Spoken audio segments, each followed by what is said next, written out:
जैसा कि हमने पिछले वीडियो में कक्षा 9 के छात्रों को पार्ट्स ऑफ सेंटेंस बता रहे थे, उसी क्रम में आज हम आपको प्रेडिकेशन के पार्ट्स अर्थात नॉन फाइनाइट वर्ब्स बताएंगे। Non finite verbs parts of sentence के अंतर्गत जो आपका पार्ट कॉम्प्लीमेंट होता है, कॉम्प्लीमेंट के अंतर्गत हमने आपको बताया था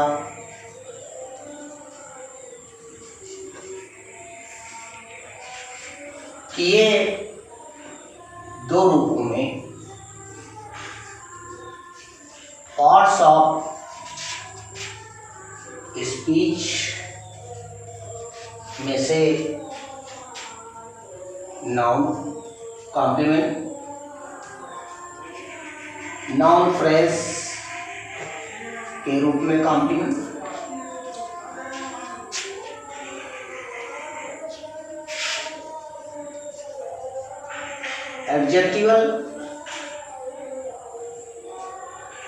एडजेक्टिवल फ्रेज और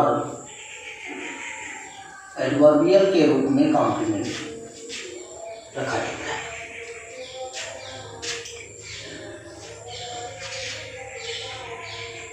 दूसरा नॉन फाइनाइट वर्ब्स।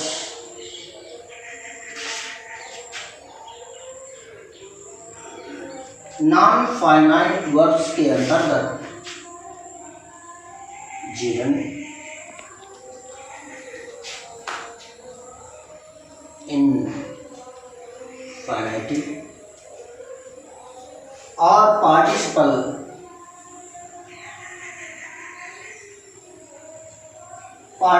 के रूप में कॉम्प्लीमेंट रखा जाता है।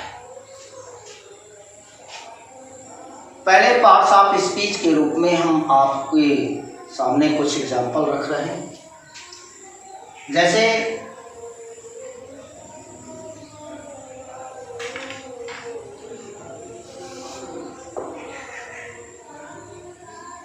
पीटी नेहरू's हाउस नेम इज आनंद भवन। यहाँ पर बच्चों वर्ब है बी की क्रिया इज और सबसे लास्ट में आनंद भवन, इसके बाद ना तो कोई ऑब्जेक्ट है। आनंद भवन नाउन कॉम्प्लीमेंट के रूप में यहाँ रखा गया है। इसे हम नाउन कॉम्प्लीमेंट कहते हैं। दूसरा आई एम वेरी थर्स्टी, मैं बहुत प्यासा हूँ। यहाँ पर वेरी थर्स्टी ये एडवर्ब के रूप में कॉम्प्लीमेंट है। इसी प्रकार से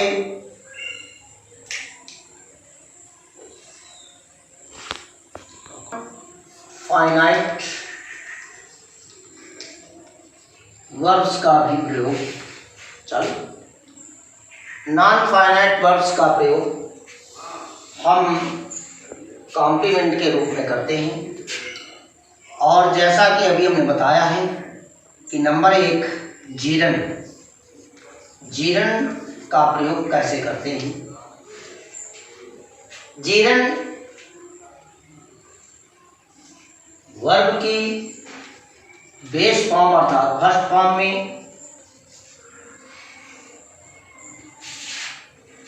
आईएनजी जोड़ने से बनता है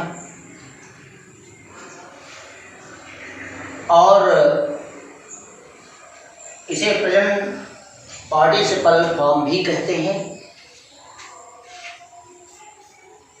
और वाक्य में ये संज्ञा का कार्य करता है अर्थात नाउन का कार्य करता है।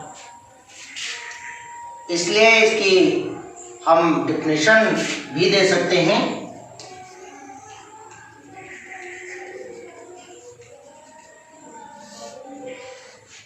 जीरन होती है वर्ब, लेकिन कार्य करती है नाउन का, इसलिए हम लिखेंगे gerund is a verbal noun.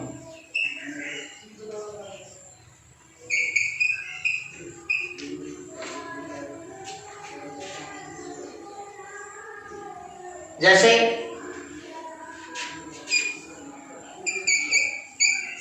Smoking is bad habit,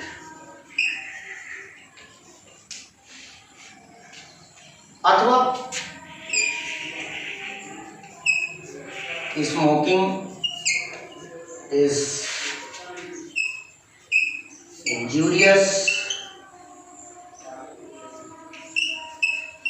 to health. That is it. Smoking is smoking. That is it.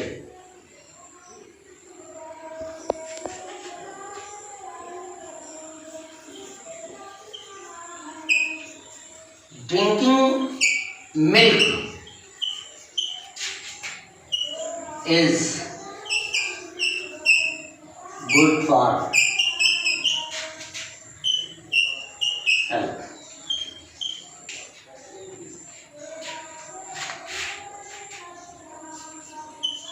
Telling a lie is a sin. हम जीरन को जीरन फ्रेश में भी बदल कर रखते हैं। जीरन फ्रेश को किसी वर्ब के साथ जीरन के पूर्व, before, after, in spite of,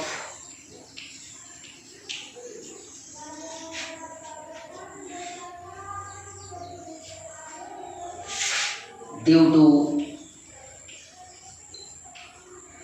आदि प्रीपोजिशन का प्रयोग करके इन्हें फ्रेज बना लेते हैं। चूंकि जीरन नाउन होता है और नाउन के साथ जब हम प्रीपोजिशन का प्रयोग करते हैं तो फ्रेज बन जाते हैं। As example, before rising the sun I get up, अर्थात सूर्योदय से पहले मैं जग जाता हूं। नेक्स्ट, आफ्टर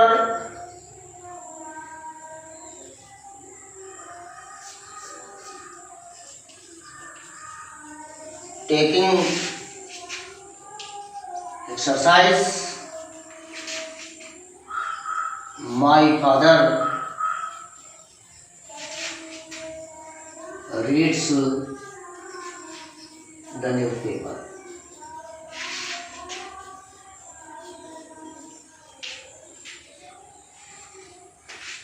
व्यायाम करने के बाद मेरे पिताजी अखबार पढ़ते हैं।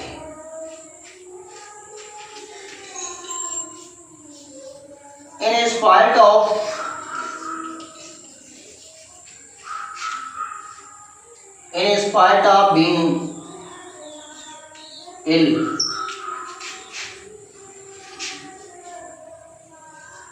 I teach you English.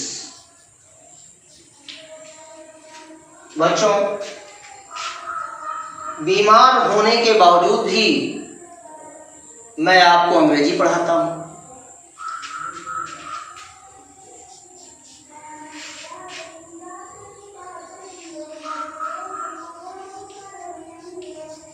Due to making a noise in the grass.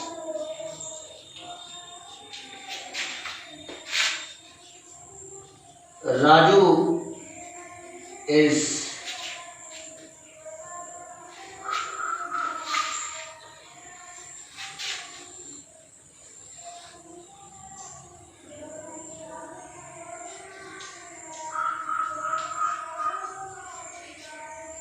punished by the teacher.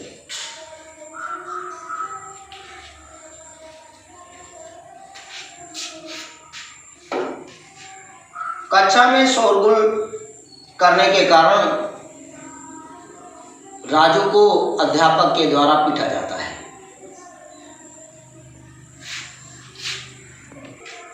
बच्चों, इन्फिनेटिव ये भी क्रिया ही होती है, लेकिन कार्य अनेक प्रकार से करती है वाक्य में, और इन्हें भी हम कॉम्प्लीमेंट की तरह कभी वाक्य के पहले या कभी वाक्य के लास्ट में अंत में रख लेते हैं। ये प्रीपोजिशन टू प्लस वर्ब की बेस फॉर्म अर्थात फर्स्ट फॉर्म से बनती है, और वाक्य में ये नाउन, एडजेक्टिव या एडवर्ब का काम करती है।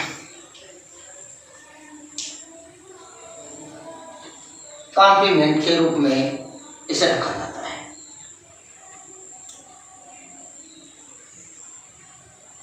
जैसे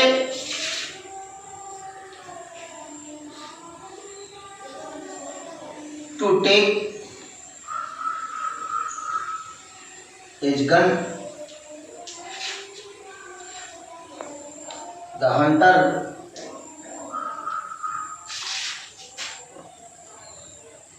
shot a deer.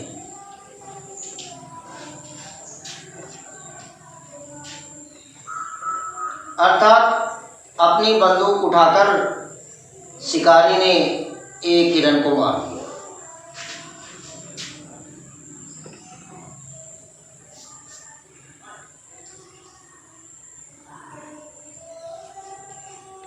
I want to go to Kanpur to buy new books. बच्चों, to take infinitive, I want to go, to buy, both are infinitives.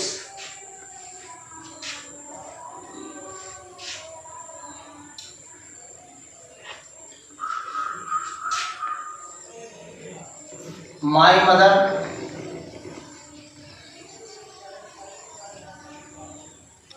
knows well how to make pickles.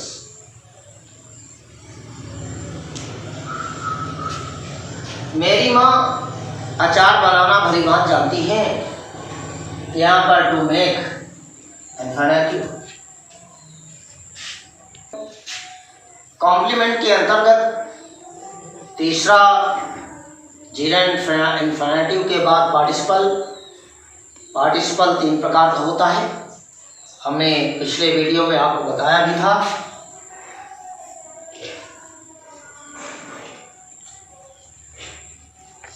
Present participle,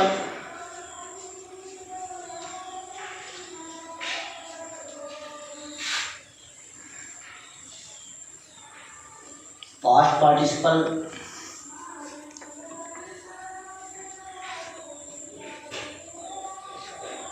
and perfect participle.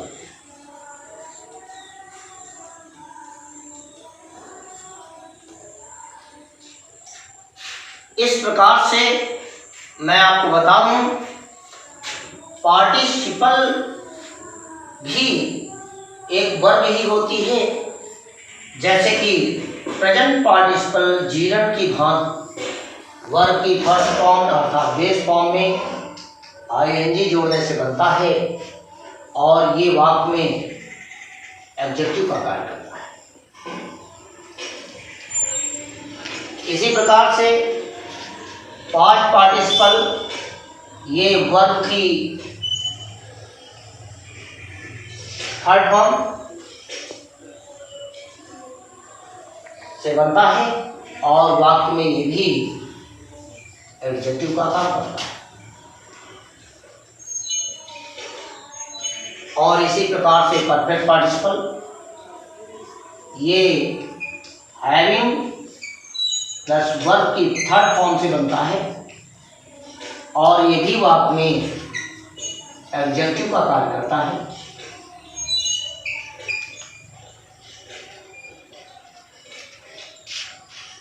As example,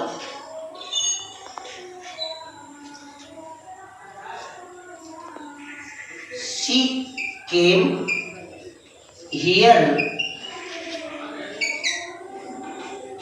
weeping yesterday.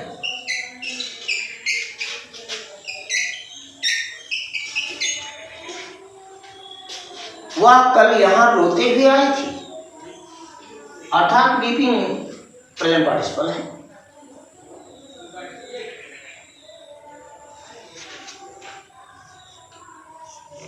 I saw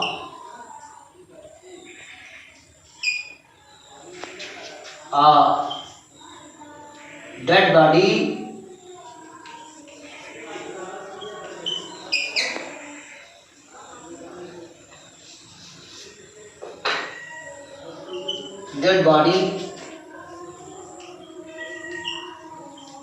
covered with white cloth.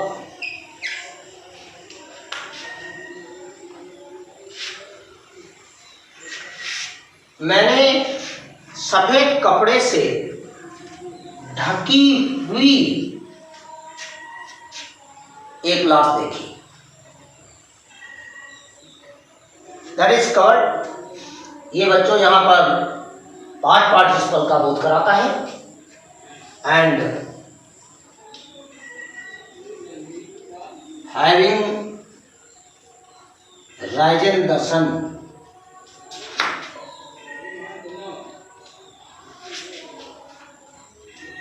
the travelers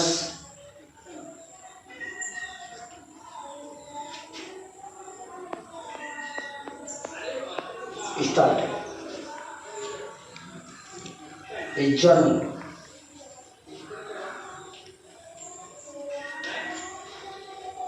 अर्थात सूर्य निकलते ही यात्रियों ने अपनी यात्रा शुरू कर दी। इस प्रकार से हैविंग राइजन ये परफेक्ट पार्टिसिपल है। और इस प्रकार से मैं आशा करता हूँ कि आप कॉम्प्लीमेंट्स के पार्ट्स और पार्ट्स ऑफ सेंटेंस भली भांति समझ गए होंगे। अपनी पाठ्य पुस्तक से यानी कि जो ग्रामर की बुक है उससे आप बड़ी आसानी से अपनी एक्सरसाइजें अपने नोटबुक में कर सकते हैं। प्रयास करिए, कोशिश करिए, अवश्य आएगा। खाली ना बैठिए, अपने समय का सदुपयोग करिए, क्योंकि ये जो महामारी का दौर चल रहा है और कोई संभावना नहीं है अभी कि स्कूल कॉलेजेस खुलेंगे। ये तो सरकार की नीतियाँ बताएंगी कि कब खुलेंगे, लेकिन जो छात्र हैं कक्षा 9 और 10 के ये अपनी बुक्स से कंसल्ट करें और प्रतिदिन एक्सरसाइज करें, अवश्य आएगा।